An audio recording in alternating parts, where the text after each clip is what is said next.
In World War II, President Roosevelt called the United States the arsenal of democracy, as it was its capacity to churn out warships, tanks, and planes at a scale that overwhelmed its enemies that hugely contributed to winning the war. But today, the country with the world's largest industrial base is no longer the US, it's China. In 2023, China added 30 new warships to its fleet, while the US, in the same period, added 2. China already has the world's largest navy. Its shipbuilding capability is 232 times bigger than that of the United States. And while China's navy will grow by 20% in the next 5 years, the US Navy will be actually smaller than today by then, because of ship retirements. And a similar expansion is happening across almost every domain, as China's defense budget keeps growing year by year. And there's a growing concern in Washington that China's military is much more powerful than it has long been assumed,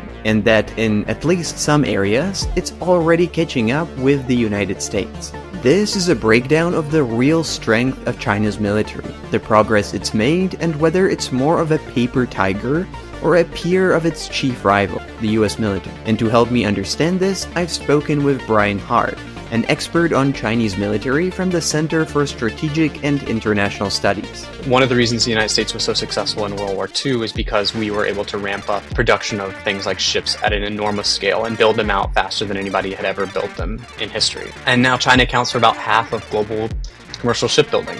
Their shipyards are just enormous and they're growing. They can build destroyers and other vessels at a rate that currently the United States just can't reach. China's military, or the PLA, has always been large, but for decades it has been mostly a defensive regional force, focused on protecting China's borders and internal security. But since the 1990s, a lot has changed. The PLA's reforms began after China saw the US military performance in the Gulf War, which came as a huge shock, since it showed how much ahead in almost everything the US military was. China realized that its outdated forces were not capable of dealing with high-tech modern warfare, and as a solution, it started to strategically invest into their buildup, slowly creating a force strong both in its sheer size and how technologically advanced it is. And under Xi Jinping, these reforms only further accelerated. He's had significantly more influence over the PLA than his predecessor, Hu Jintao, and he's used that to significant effect. So he really launched a comprehensive reform of the PLA. One key aspect of the reforms was a structural shift. China reorganized its military into 5 theater commands, each focused on different potential conflict areas, such as the Taiwan Strait or South China Sea. Xi also pushed for joint operations capability, the ability to integrate air, land, sea, cyber, and space forces to work together in synergy, which is something that the US has excelled at for decades, and which really sets it apart from any other military. But despite these changes, many of those reforms are still in progress. For example, even though the ability of different branches of the PLA to work together is much better than before, and they have larger, more complex, and more frequent exercises, it is still far from perfect, and they're really not where they would want to be. Just a quick break here. In the coming months, I will be starting a newsletter focused on what you need to know and what you might have missed in geopolitics. It's completely free and you can already sign up for it, and it would be quite helpful if you do that. You can find the link for the sign up in the description below. And now, back to the conversation. Where China's military is doing pretty well, however, is the quantity, which famously has a quality of its own. In terms of pure numbers, China's military is impressive, and its navy in particular has made headlines for its massive expansion. In 2023, China's navy had over 370 ships, making it the largest naval force in the world. By comparison, the US Navy operates 291 ships,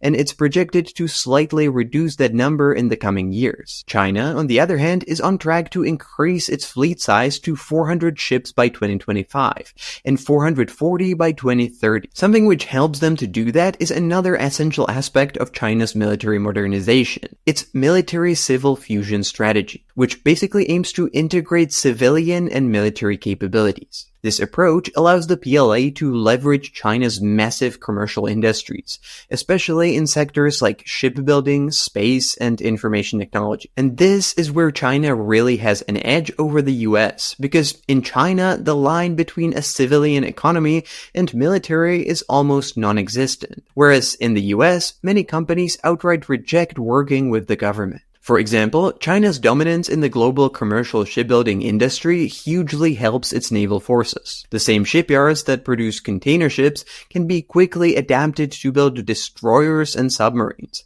giving China a major advantage in terms of industrial capacity, which in wartime would be incredibly important. But while China's numerical advantage, which it has in certain areas, is significant, these numbers don't tell the full story. They have a significant magazine depth and a lot of capabilities at their disposal. I think outside of that, China really lags the United States in some key areas. They lead the US in terms of quantity in many areas. But if you go beyond that to look at not the number of vessels, but the kind of quality and size and capability of those vessels, I think the Chinese Navy is still significantly outmatched. What matters in modern military conflicts is not just how many ships or planes a country has, but how effectively they can be used. In other words, quality and operational capability often outweigh sheer numbers. Just look at Russia and Ukraine. For example, while China has the largest fleet, the US operates 11 nuclear-powered aircraft carriers,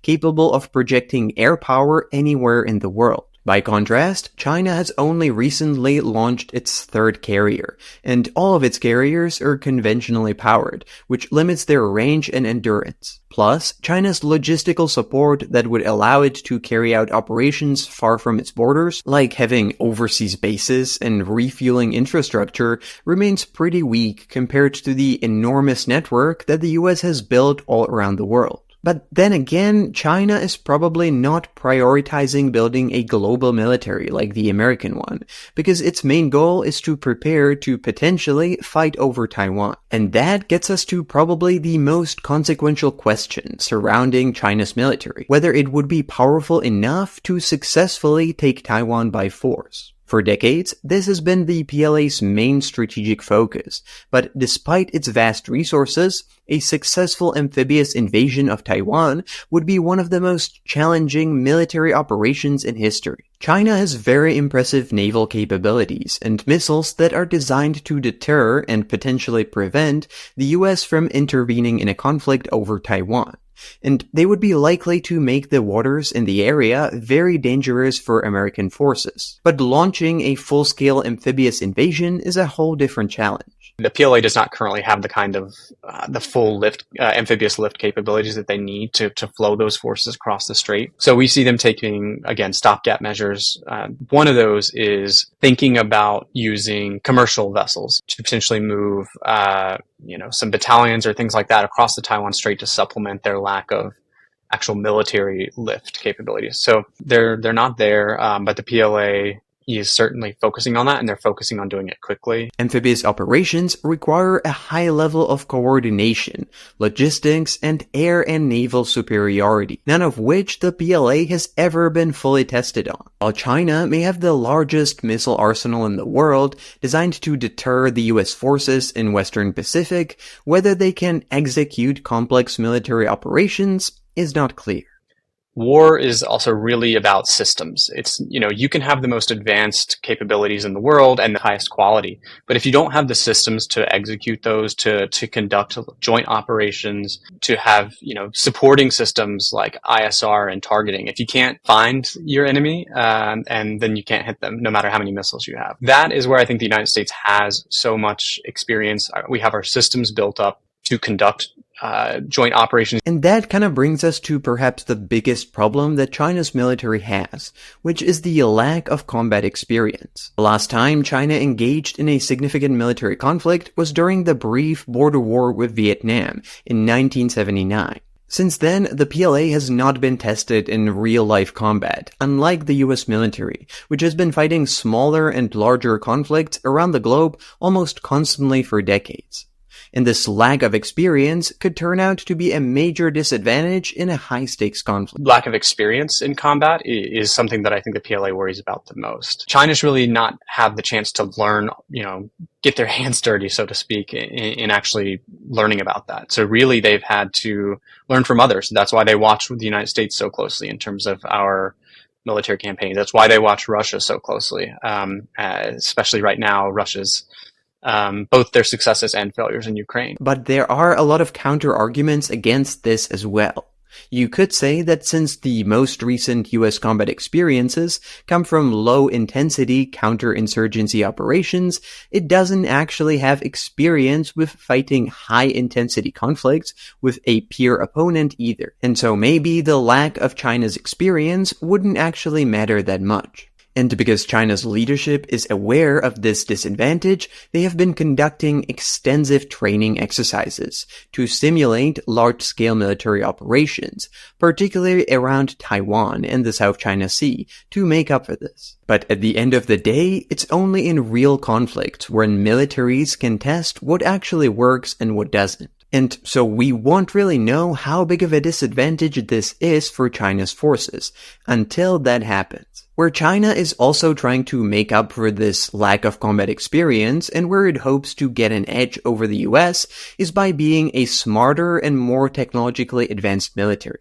Specifically by incorporating new technologies like artificial intelligence and unmanned systems. And the PLA is heavily investing to move towards a future where AI plays a key role in decision-making and operations, where it would more and more replace the much slower human soldiers. Now, it's already quite clear that this will eventually happen, and it will change the battlefield completely, and whoever gets there first will have a major advantage. But despite this, there are still questions about how well the PLA can implement these technologies.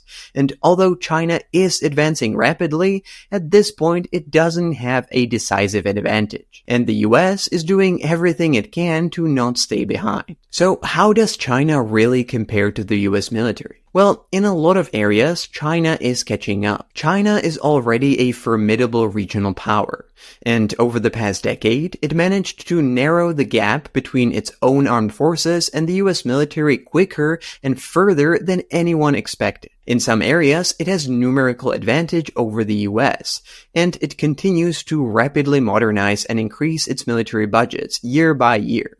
And at this point, the trend is probably playing in its favor. But the US remains the world's most dominant military power. In terms of global power projection, the US is in a league of its own, and it also has decades of experience conducting joint operations. This is something that's incredibly difficult, arguably the most difficult thing to manage in modern warfare, and China is still working to achieve this, but it's still not there yet. It still faces significant challenges in its goal to match the US military, and it's most likely not yet ready to challenge it directly. And meanwhile, the US has now woken up to China's military buildup, and it's trying to make up for the lost time. And so the race is on, and it's not yet clear who will be the winner.